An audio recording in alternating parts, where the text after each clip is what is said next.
Өзін-өзі тану процесі қалай жүреді? Өзін-өзі тану бұл адам өміріндегі ең маңызды және ең күрделі процестердің бірі. Әр адам өзінің кім екенін, неге ұмтылатынын, және өмірдің қандай мәні бар екенін түсінгісі келеді.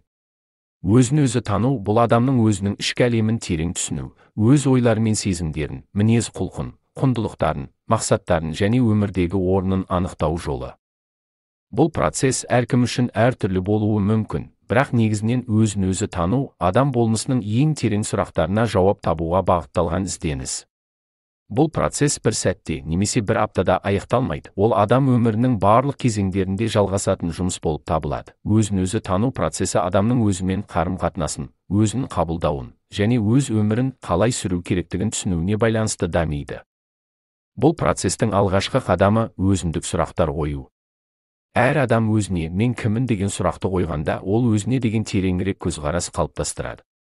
Бұл сұрақ адамды өз ішкі дүниесіне үңілуге мәжбүр етеді. Оның ойлары мен сезімдері, ұмтылыстары мен құндылықтары жайында ойлануға мүмкіндік береді. Өзін-өзі танудың алғашқы кезеңі өзіңді түсіну үшін өзінің эмоциялары мен сезімдерін байқау. Эмоциялар, ойлар және сезімдер біздің ішкі әлеміміздің маңызды көрсеткіштері болып табылады. Олар бізді не мазалайтынын, не қуантатынын немесе не қызықтыратынын білдіреді. Өз эмоцияларыңды сезініп, оларды дұрыс түсіну арқылы адам өзінің ішкі әлемін көбірек біле алады. Келесі қадам өзіңнің құндылықтарыңды анықтау.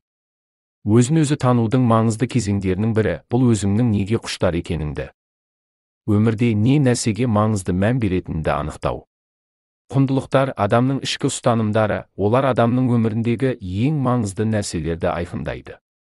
Бұл құндылықтар әр адамда әртүрлі болуы мүмкін. Отбасы, махаббат, мансап, шығармашылық, бостандық, өзіне деген сенім және өзін-өзі тану процесінде адамның осы құндылықтарды анықтауы оның өмірінің негізгі бағыттарын белгілеуге мүмкіндік береді.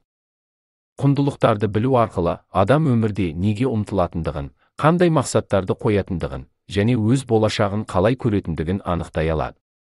Өзіңнің ішкі құндылықтарыңды түсіну, өзіңе адал болудың, өзіңнің ішкі әлеміне сенудің маңызды қадамы болып табылады. Өзін-өзі танудың келесі кезеңі өткен тәжірибелерді бағалау. Әр адам өмірінде бірқатар маңызды сәттерді бастан кешіреді. Олардың арасында қателіктер мен жетістіктер болады. Өткенді қайта бағалау және талдау өзін-өзі танудың маңызды бөлігі. Өткен кезеңдерде адам қандай шешімдер қабылдады, қандай қателіктер жасады, қай сәтте дұрыс таңдау жасады және қай сәтте жеңіліске ұшырады. Бұл сұрақтарға жауап іздеу арқылы адам өз өткенін түсініп, қазіргі таңдауына қандай әсер ететінін біле алады. Өткен тәжірибелерді қабылдау және олардан сабақ алу өзін-өзі танудың негізгі қадамдарының бірі. Сонымен қатар, өткен тәжірибелерді түсіну арқылы адам болашақта қателіктерді болдырмау үшін не істеу керектігін анықтай алады. Өзін-өзі тану процесінде маңызды бір қадам бұл адамның мінез-құлқын және әдеттерін зерттеу. Әр адамның мінезі, табиғаты және ішкі психологиялық ерекшеліктері бар. Мінез-құлықтың әр түрлі түрлері бар, және олар адамның әлемге деген көзқарасын, адамдармен қарым-қатынасын және өмірге деген көзқарасын айқындайды. Өзіңнің мінез-құлқыңды түсіну арқылы сен өзіңнің жақсы және әлсіз жақтарыңды анықтай аласың. Бұл кезеңде адам өзінің жағымды қасиеттері мен әлсіз тұстарын мойындай отырып, оларды жақсарту жолдарын іздеуі керек. Мінез-құлықтың қалыптасуы көбінесе өткен тәжірибелерден және адамдармен қарым-қатынастан туындайды. Өз мінезіңді түсініп, оны дамыту арқылы адам өзінің жеке тұлғалық өсуіне көмек бере алады. Өзін-өзі тану процесі кезінде ең маңызды кезеңдердің бірі өзіңе адал болу. Өзіне адал болу бұл тек өз қалауларыңды түсіну ғана емес, сонымен бірге өзіңнің ішкі қажеттіліктеріңе, эмоцияларыңа, ойларыңа шынайы сену.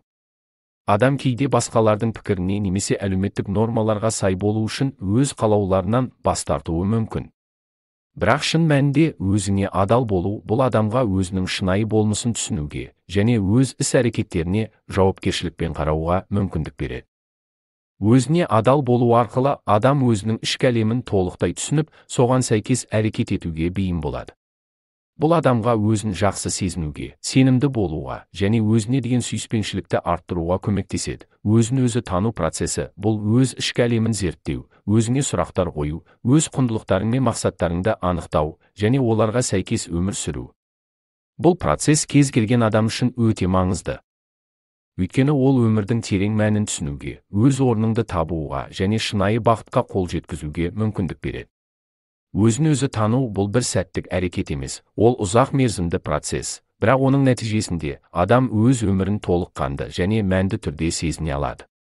Өзіңді тану бұл өмірдің жаңа деңгейіне көтерілу, шынайы бақытты табу және ішкі үйлесімділікке қол жеткізу жолындағы ең маңызды қадам.